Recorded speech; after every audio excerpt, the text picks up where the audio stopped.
Morning students, welcome back to online classes. Today I will teach you class 7th science chapter 1 nutrition in plants. So we have learned that the process of photosynthesis takes place in leaves of plants, but do photosynthesis takes place in other parts of plants also? The answer is yes.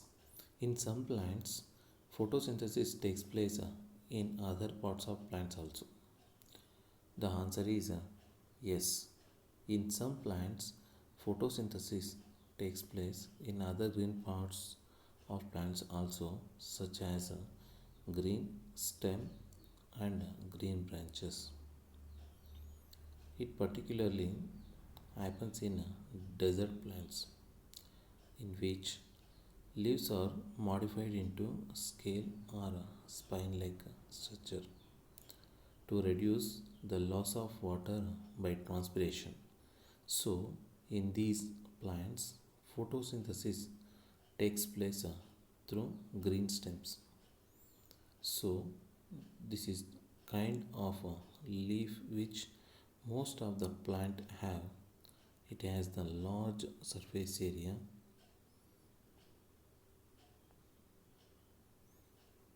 So it has a numerous stomatal opening and the large number of stomata. Larger is water lost by transpiration.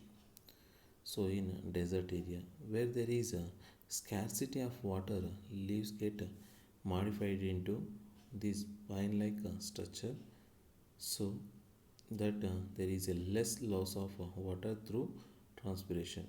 So in these kind of plants, photosynthesis takes place through in green stems. Now we have studied that green leaves contain green pigment called chlorophyll, which help to capture sunlight. And does it helps to photosynthesis process? So do color leaves also carry out photosynthesis? The answer is yes. The leaves other than green also have chlorophyll, and photosynthesis takes place in these leaves also. It's just that a large amount of red, brown and any other color mask the green color, but these leaves also have chlorophyll. See, you must have seen these shiny green patches in stagnant water.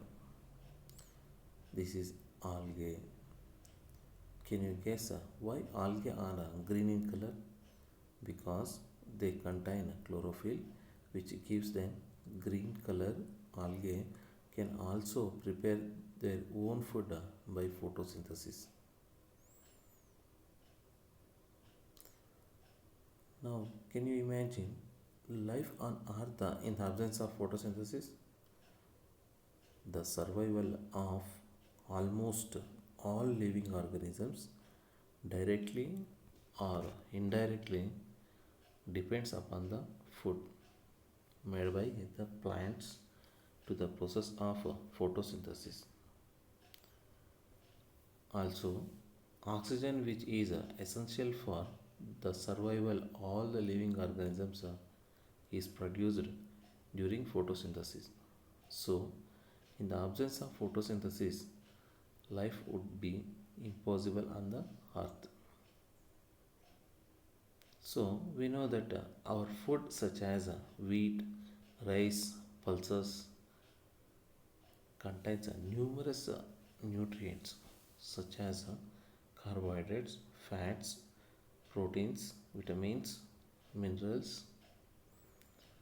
Now we know that carbohydrates is prepared in the process of photosynthesis. But what about fats, proteins and other nutrients? So carbohydrates are prepared during photosynthesis. Carbohydrates contain carbon, hydrogen, and oxygen, and these are used to make proteins and fats. But we also know the protein contain nitrogen. So how do plants obtain nitrogen? Now we will say there is 78% of nitrogen present in the air. So plants can take in nitrogen from air, but plants are not capable of nitrogen from air. Thus, this work done by bacteria called rhizobium bacteria, which lives in the root of legume plants. Legume plants such as pea, pulses, beans, etc. So, this bacteria converts the atmospheric nitrogen into usable nitrogen. Also, plants get nitrogen from fertilizers and manures, which is added to soil. So, with this help of a diagram, you can understand that rhizobium bacteria, which lives in the root of legume plants, converts the atmospheric nitrogen into usable form and release the nitrogen in soil. Thus, plants can absorb in nitrogen from the soil. Okay. After studying about autotrophic and heterotrophic mode of nutrition, now it's time to study about some other modes of nutrition in plants. Some plants do not have chlorophyll and cannot synthesize their own food. Such plants are called heterotrophic nutrition. Example: parasitic, parasitic plants, insectivorous plants, saprophytes, and insectivorous.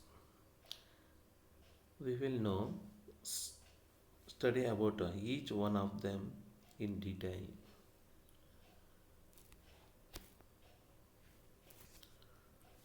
First, we will study about parasitic plant. Parasitic plants are plants which climbs on some other plant and then they take the food prepared by these plants.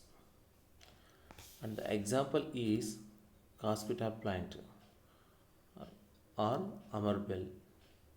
So the plant which climbs called as a host plant, and since it deprives the host of valuable nutrients, it is called a parasite. It takes the ready-made food prepared by the host plant. So we will now study about insectivorous plants. There are some plants that can trap insects, digest them. Example is picture plant. The picture plants that leaves can modified into this picture like in structure. So when an insect land in this picture, this lid is closed and the trapped insects gets entangled into hair. The insect is digested by the digestive juice secreted in the picture. Such insects eating plants are called insectivorous plants.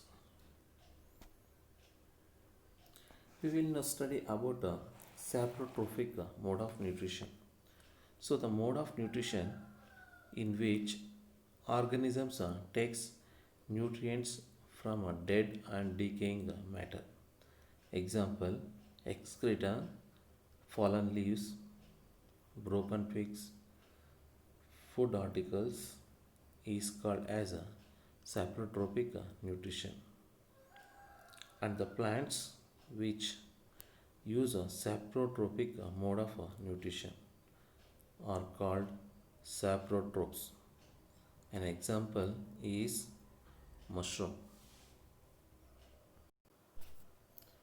So we already know the roots absorb water, minerals from soil, the process of photosynthesis.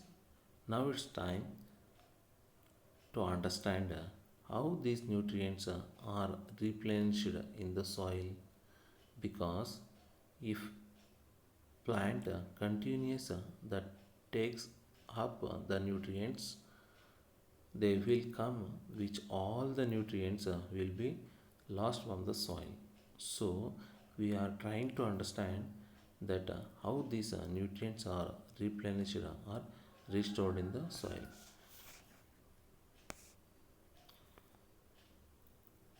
Okay, so nutrients are replenished in the soil by fertilizers and manures. By most have seen farmer adding seen fertilizers and manures from soil. These fertilizers and manures provide soil with essential nutrients such as nitrogen, phosphorus, potassium, magnesium, sulfur, etc. Now, nitrogen is required by plant in large quantities. Nitrogen is added by fertilizers. Also, nitrogen is fixed by bacteria in this soil. We have already discussed about it.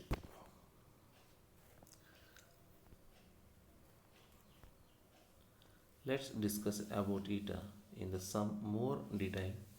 So rhizobium bacteria, which live in the root of a legume plant, converts the atmospheric nitrogen to available nitrogen, and in return this legume plant provides food and shelter to this bacteria.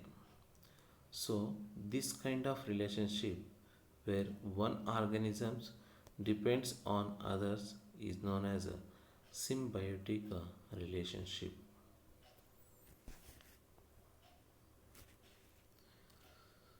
There is one more example symbiotic relationship, that is lichen. Lichen is an organism in which fungus and algae lives together. The fungus provide shelter, water and minerals to algae, and algae in returns to provides food which is prepared by photosynthesis to fungus. Now we study about all the modes of nutrition in plants. But before completing this chapter, let look at a plant cell. It gives in your book. Just go through it once. So it says all living organisms are made up of tiny units called cells. Cells can be seen only under the microscope. The cell is enclosed by thin outer boundary called the cell membrane, and most of cells have distinct centrally located spherical structure called nucleus. The nucleus is surrounded by a jelly-like substance called cytoplasm. So this we are completed our chapter.